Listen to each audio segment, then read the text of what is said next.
Hello students, today I am going to explain the next topic of the chapter equilibrium. Now the next topic is buffer capacity. Buffer capacity. क्या होती है buffer capacity?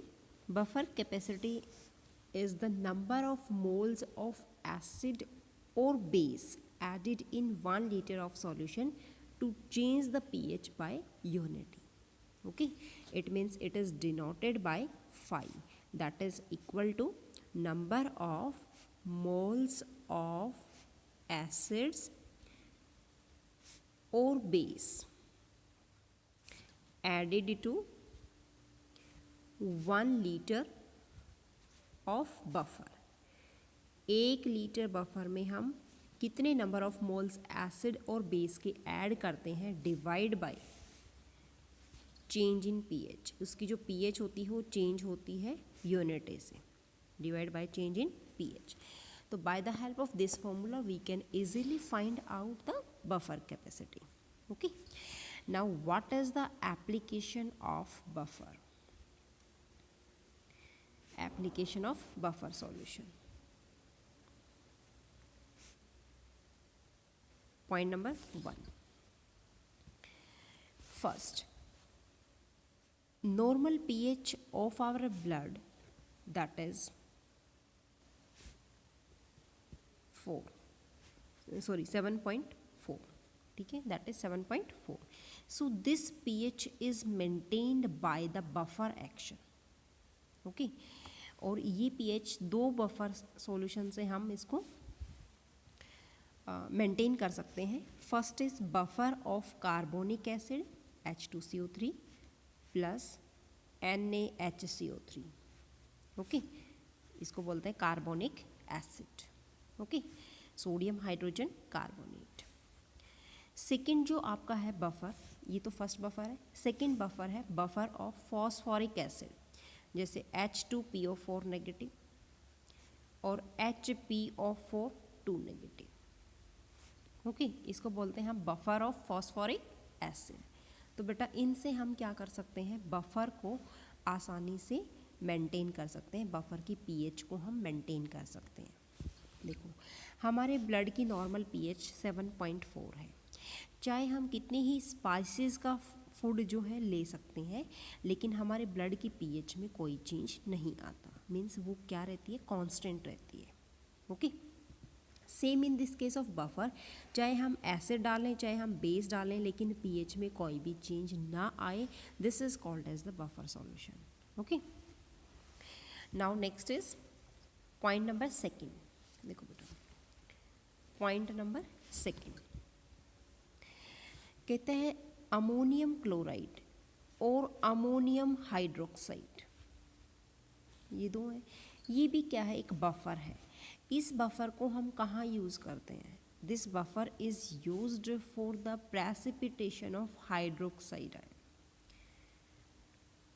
For qualitative analysis. Okay, इसको हम PPT बनाते हैं किसकी, hydroxide ion की. Means it is used in qualitative analysis. Qualitative analysis, इसमें हम इसको यूज़ करते हैं. ओके, ये आ जाएगा. Now next is point number 3. Point number 3, buffer का कहाँ यूज़ होता है? वो buffer solution is also used in industrial processes. Industrial processes, ठीक है, इंडस्ट्रियल प्रोसेस में यूज़ होता है. ठीक है, manufacture of paper, drugs, dyes, ink और पेंट्स, यहाँ पे भी बफर सॉल्यूशन का यूज़ होता है.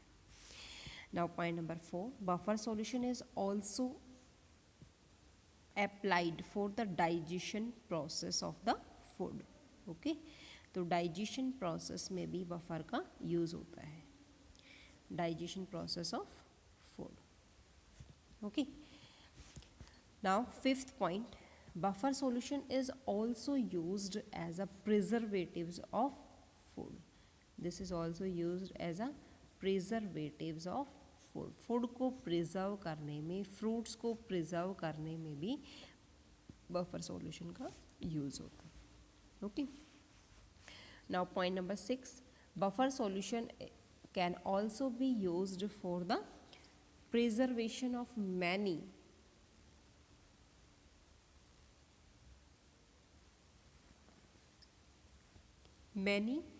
Dairy and agriculture product. ठीक है, तो इसको हम किस में यूज करते हैं? Preservation of dairy and agriculture product. तो इसका यहाँ पे यूज होता है. Okay. Now the next is solubility. Solubility equilibrium, or you can say that equilibrium of springily soluble salt. springily क्या होता है बेटा? जो less soluble हो. ठीक है, springily soluble salt. Okay. Means जो सोल्यूट जो है less soluble हो, वहाँ पे ही solubility equilibrium क्या है. Okay. Now in this case जो lattice energy and enthalpy energy, lattice energy कह सकते हो या फिर सॉल्वेशन एंथैल्पी कह सकते हो. सॉल्वेशन एंथैल्पी ये सबसे इम्पोर्टेंट रोल फॉलो करते हैं in the case of solubility equilibrium.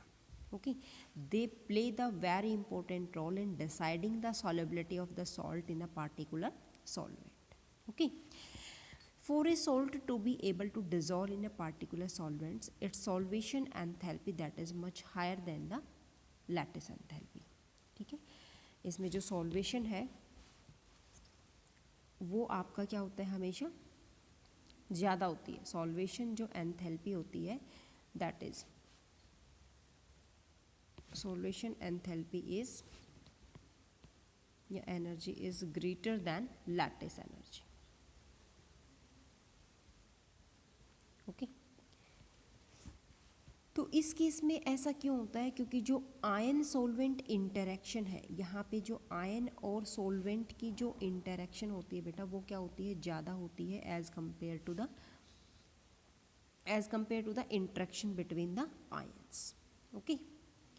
So non-polar solvent that have a very small solvation enthalpy which is not sufficient to overcome the lattice enthalpy of the salt. So these salts are insoluble in non-polar solvent. Okay. Now depending on their solubility के basis पे जो हमारे salt हैं बेटा, उनको 3 categorise में हमने इसको डिवाइड किया है. कैटेगरी वन में हमारे जो होते हैं सॉल्युबल होते हैं, वो वाले सॉल्ट हैं जिनकी सॉल्युबिलिटी कैसी होती है? Solubility is greater then 0.1 molar. Okay. Category number two में ये हमारे पास होता है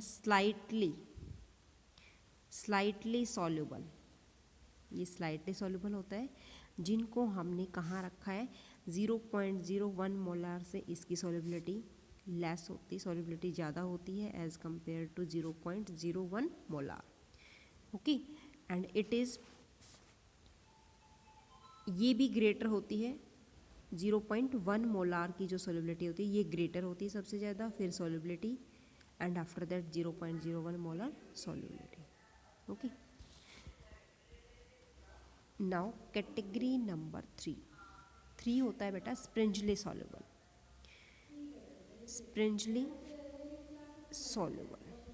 ओके. स्प्रिंजली सॉल्युबल मीन्स जो कम सॉल्युबल हो, मीन्स जहाँ पे जो सॉल्युबिलिटी है बेटा वो हमेशा लेस होती है as compare to 0.01 molar solution.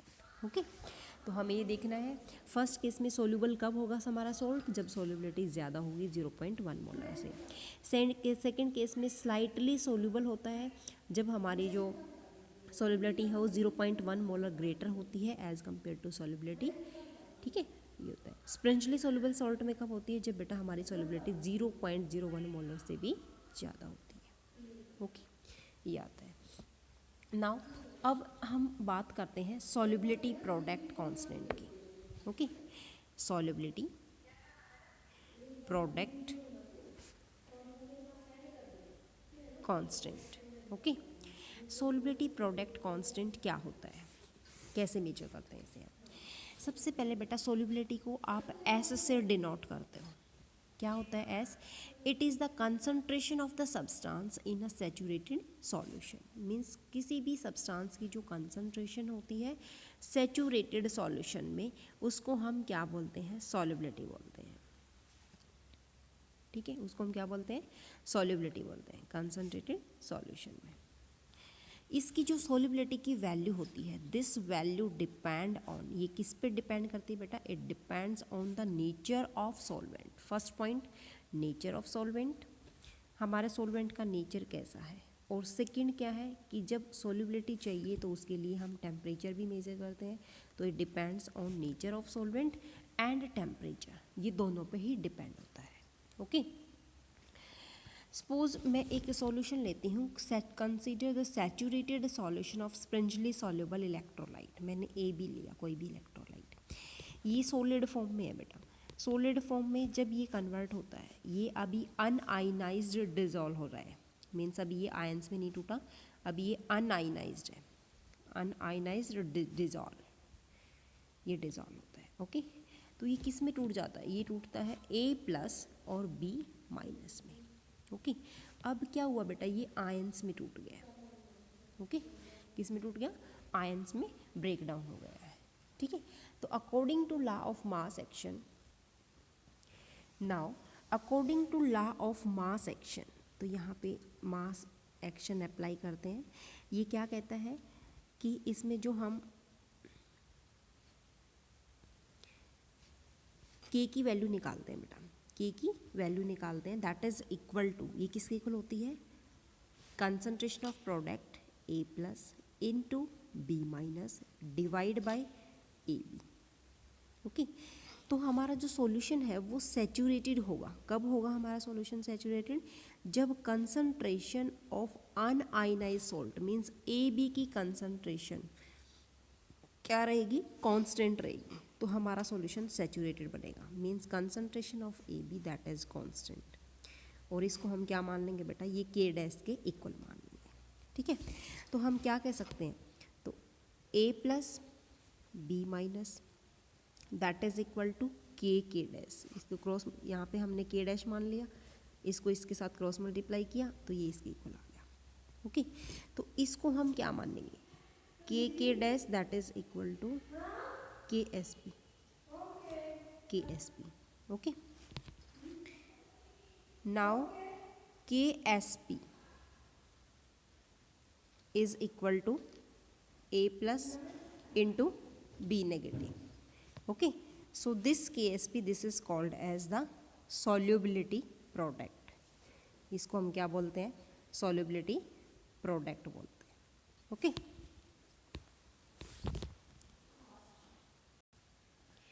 now this is solubility product. Okay, solubility product is the product of concentration of ions in a saturated solution of an electrolyte at a given temperature. Okay, तो हम electrolyte की बात करते हैं। Suppose this is AX, this is BY, that is give rise to, इसको हम X A की power Y plus Y B की पावर X माइनस। ओके, तो बेटा इसमें हम KSP की वैल्यू कैसे निकालेंगे? KSP that is equal to A की पावर Y प्लस इसकी पावर क्या हो जाएगी? ये वाली X। ओके, इनटू में B की पावर X माइनस इसकी पावर क्या हो जाएगी बेटा? Y। तो we can calculate the solubility product by this formula. Okay, ये आपको यहाँ पे चार्ज लिखना है, चार्ज के आगे ये पावर, इसके ऊपर पावर लगानी है, ऐसे आपको सॉल्व करना है। ओके, तो सोल्युबिलिटी प्रोडक्ट क्या होता है बेटा? It is the product of concentration of ions raised to a power that is equal to the number of times the ions that occur in the equations that represent the dissociation of electrolyte. Okay कब होता है बेटा ये? जब हमारा solution कैसा होता है? सैचुरेटेड होता है. ठीक है, तो इसको हम क्या बोलते हैं? डिसोसिएशन ऑफ आयंस बोलते हैं. ठीक है, देखो अब मैं रिलेशनशिप बताती हूँ एस और के एस बी में, मीन्स सॉल्युबिलिटी और सॉल्युबिलिटी प्रोडक्ट में. Now the topic is relationship between S and के एस बी. ओके, एस और के एस बी में क्या रिलेशन है? तो देखो बेटा, इसमें जो हमारा फर्स्ट स्टेप होता है, सपोज मैंने एक A X B Y that is equal to X, A के ऊपर प्लस वाई चार्ज और बी के ऊपर माइनस एक्स चार्ज. ओके, तो इस केस में क्या होता है बेटा? हम सॉल्युबिलिटी, हर आयंस की सॉल्युबिलिटी हम यहाँ पे लिखेंगे. तो ये आ जाएगा बेटा A X B Y. Okay, that is X A की पावर वाई प्लस और बी की पावर एक्स माइनस. सपोज इसकी सॉल्युबिलिटी क्या थी? एस. इसकी सॉल्युबिलिटी क्या थी? एक्स. तो ये हमारा एक्स हो गया बेटा, ये हमारा वाई हो गया. ओके, इसकी सॉल्युबिलिटी क्या है? एस है.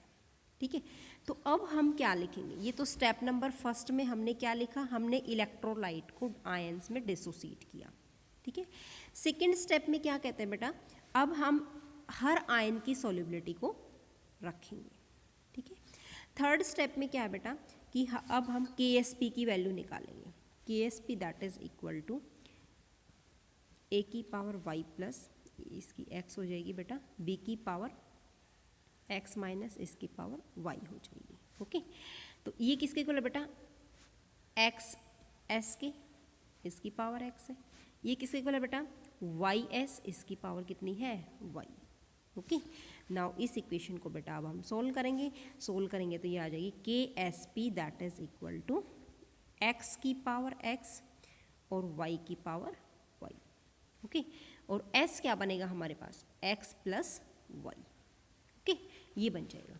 तो बेटा इस इक्वेशन से हम आसानी से के एस पी की वैल्यू निकाल सकते हैं.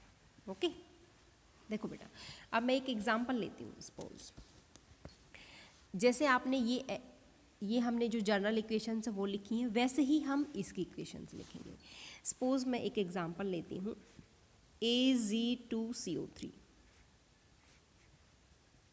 इस केस में बेटा फर्स्ट स्टेप क्या है? पहला स्टेप क्या है हमारा कि dissociate electrolyte into the ions. Ions में डिसोसिएट करेंगे.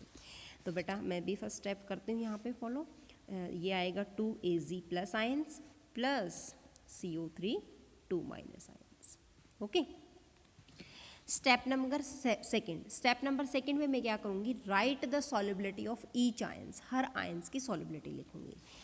सपोज देखो जैसे बेटा मैंने यही लिखा स्टेप नंबर 2. स्टेप नंबर 2 में मैं लिखती हूँ आयंस की solubility like this. Ag2CO3 2Az plus CO3 2 minus. Okay, ये S है, ये 2S है और ये 1S है. ओके, ये आ जाएगा. अब थर्ड स्टेप क्या है बेटा? KSP. KSP कैसे निकालोगे? KSP कैसे निकलेगी? हम वैल्यू पुट करेंगे बेटा यहाँ पे, X की वैल्यू Y की वैल्यू यहाँ पुट करेंगे. तो देखो बेटा इसमें कैसे निकालेंगे? Ag पॉजिटिव, इसकी कितने मोल्स हैं? 2, तो ये पावर में चला जाएगा. ओके, इनटू में CO3 कितनी है बेटा? CO3 2 नेगेटिव है, इसकी पावर में जाएगा तो ये आएगा 1. ओके, तो इसको लिखेंगे तो बेटा ये आएगा 2s का स्क्वायर और ये आएगा 1s. ओके, ठीक है, ये आपका आ गया 2s स्क्वायर और ये आ गया 1s. अब इसको निकालेंगे तो बेटा क्या आएगा? 4s स्क्वायर इंटू में s that is equal to 4s का क्यूब. ये KSP के इक्वल है. ठीक है, तो आपकी KSP की वैल्यू क्या आ जाएगी बेटा? KSP that is equal to 4s का क्यूब. ये आ जाएगी. Okay, this is your answer. निकाल सकते हो ना. अब मैं आपको एक क्वेश्चन लेती हूँ यहाँ से. क्वेश्चन ये है बेटा कि calculate the solubility of A2X3 in the pure water. Assuming that neither kind of ions react with water, the solubility product of this is given. This is given 1.1 into 10 raised to power minus 23. Then how will you calculate the solubility of A2X3? ठीक है, देखो बेटा, सबसे first step है हम इसको ions में तोड़ेंगे. ठीक है, this is 2A + 3 + 3X 2 minus. Okay, suppose solubility बेटा ये S है, ये कितनी हो जाएगी 2S, ये कितनी हो जाएगी 3S. ओके, ये बन जाएगा. अब KSP की वैल्यू क्या आ जाएगी? KSP की वैल्यू क्या है?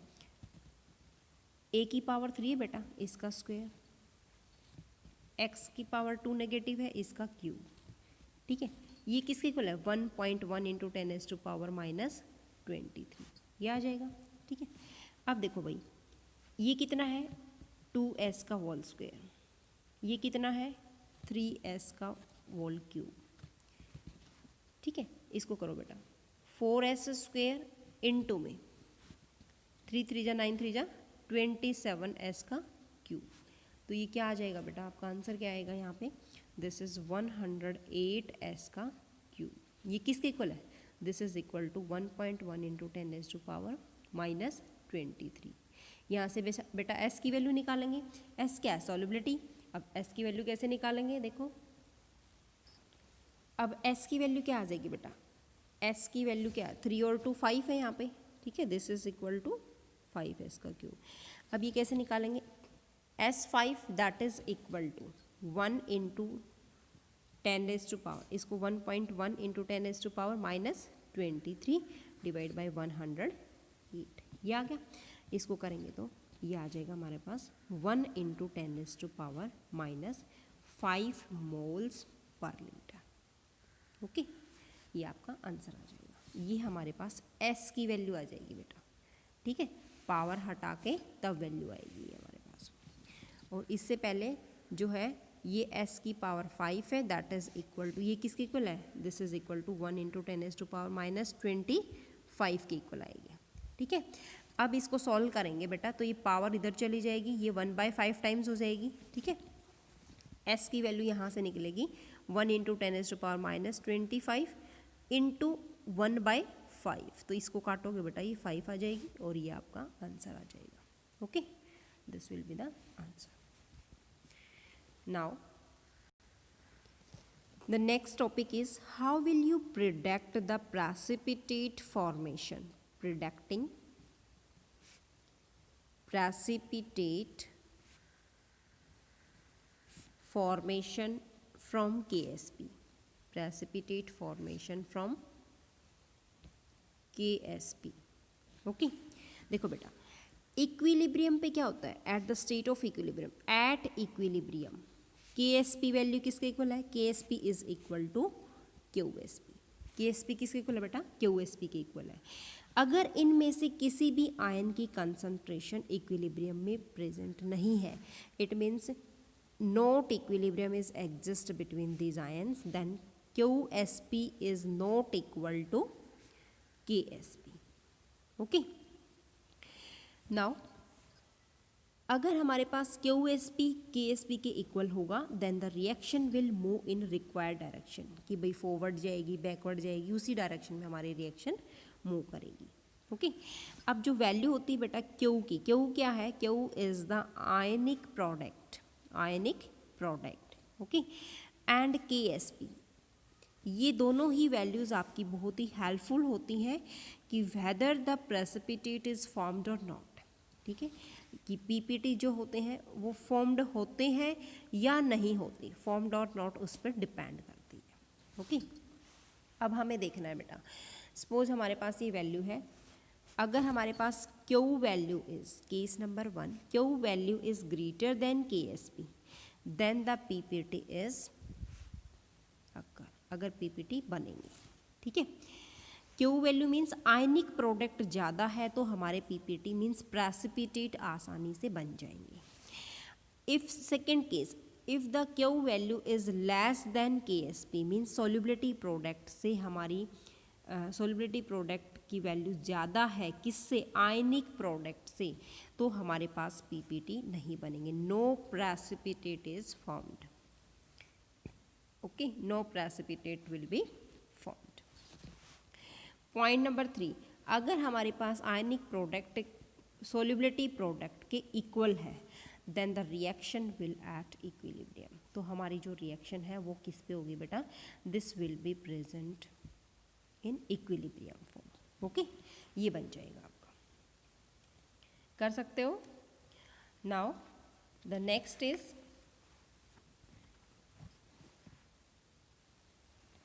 now I take some examples related to the solubility product. Okay, मैं एग्जाम्पल लेती हूँ बेटा। Solubility product of BaSO4, BaSO4 है, ठीक है, उसकी सोलिबिलिटी प्रोडक्ट है 1 × 10⁻⁹। What would be the concentration of H2SO4? हमें H2SO4 की कंसंट्रेशन निकालनी है, ठीक है। Is necessary to precipitate the BaSO4 from a solution of 0.01 molar barium 2+ ion. ये आपको गिवन है, ठीक है बेटा। तो हमें कंसंट्रेशन निकालनी है H2SO4 की, कैसे निकालेंगे देखो। अब इसमें क्या है बेटा, अगर हमारे पास आयनिक प्रोडक्ट मीन्स क्यू ज़्यादा है किससे? सॉल्युबिलिटी प्रोडक्ट से, तो हमें पता है कि प्रेसिपिटेट प्रेजेंट होंगे या प्रेसिपिटेट बनेंगे, ठीक है। तो बेटा ये BaSO4 है, BaSO4 को हमने ब्रेक डाउन करना है आयंस में। दिस इज Ba2+ और SO4 2-, यही है, ठीक है। अब इसकी कंसंट्रेशन आपको गिवन है, दैट इज 0.01, ठीक है। सल्फेट की आपको पता नहीं, इसको हमने मान लिया S। तो how will you calculate the KSP? KSP that is equal to concentration of barium 2+ ions into में SO4 2- आयंस, ठीक है, ये बन जाएगा बेटा। ओके, नाउ अब हमें S बताना है, ये S है बेटा यहाँ पे, ठीक है। अब KSP की वैल्यू आपको गिवन है 1 × 10⁻⁹, ठीक है। ये आपको गिवन है 0.01, ठीक है, और ये आपको पता है बेटा ये S है। तो यहाँ से S निकालना है बेटा, तो S कैसे निकालेंगे? 1 × 10⁻⁹ divide by 0.01 and that is equal to 10⁻⁻7 mole per litre. Okay, 7 mole per litre, ये आपका आंसर आ जाएगा। Okay, now the next question is that what is the expression of KSP? KSP को बताना है बेटा, किसके लिए? Ag2CrO4, इसके लिए हमें KSP की वैल्यू निकालनी। कैसे निकालेंगे देखो, सबसे पहले इसको हम आयंस में तोड़ देते हैं। Ag2CrO4, ये किस में टूटेगा? This is 2Ag+ ion plus CrO4 2- ion, इसी में टूट जाएगा, ठीक है बेटा। ये आपका S है, इसकी सॉल्युबिलिटी कितनी हो जाएगी? 2S, क्योंकि 2 मोल्स हैं, इसमें 1 मोल है बेटा, ये भी आपका S बनेगा। Okay, now what is the value of KSP? KSP is equal to Ag+ इसका स्क्वायर हो जाएगा बेटा, ठीक है, इनटू में CrO4 2-, ये हो गया बेटा। अब Ag+ के ऊपर क्या है? 2S, ये आ गया 2S का स्क्वायर, इनटू में ये क्या है बेटा? S, कितना आ गया? दिस इज 4S का स्क्वायर इनटू में S, this is equal to 4S का क्यूब। ये आपका जो है आंसर आ जाएगा। Okay, this is 4S cube. Now the next question is question number 3। The molar solubility of lead iodate, बेटा ये है PbIO3 दैट इज इसकी जो सॉल्युबिलिटी है मीन्स इसकी जो KSP वैल्यू है बेटा वो किसके इक्वल है? That is equal to 4 × 10⁻⁵ moles per litre. Okay, अब आपको KSP की वैल्यू बतानी है। ये मोलर सॉल्युबिलिटी गिवन है यहाँ पे। ओके, मोलर सॉल्युबिलिटी KSP आपको निकालना है, ठीक है। अब इसकी इक्वेशन गिवन है बेटा, देखो PbIO3 का twice that is equal to Pb2+ + 2IO3, ये है, ठीक है। तो बेटा इसमें KSP कैसे निकलेगा, KSP that is equal to PB2 plus IO3 minus उसका स्क्वायर हो जाएगा। ओके, देन ये किसके इक्वल है बेटा, ये है 4 इंटू 10⁻⁻5, ठीक है। और IO3 नेगेटिव की वैल्यू आपको गिवन है, ठीक है। IO3 नेगेटिव की वैल्यू सेम है, लेकिन यहाँ पे 2 आयंस हैं, तो ये क्या हो जाएगा बेटा 2 × 4 इंटू 10⁻⁵ ये आ जाएगा। ओके, नाउ अब आपको आगे बताना है कि KSP कैसे निकालेंगे। KSP that is equal to 4 into 10⁻⁵ into में 4 2 जा 8, 8 इंटू 10⁻⁵, ठीक है। और इसका बेटा क्या है, इसका होल स्क्वायर है, क्योंकि यहाँ पे 2 है, ठीक है। ये कंसंट्रेशन थी, अब हम यहाँ पे स्क्वायर है तो इसको स्क्वायर लेंगे। Then what will be equal to, ये आपका आ जाएगा 2.56 × 10⁻5 5 × 10, इसको करोगे तो बेटा ये आपका आ जाएगा -30। Okay, so this is the value of KSP। Okay students, now your chapter of equilibrium that is completed. Please revise all these questions related to your syllabus. Thanks.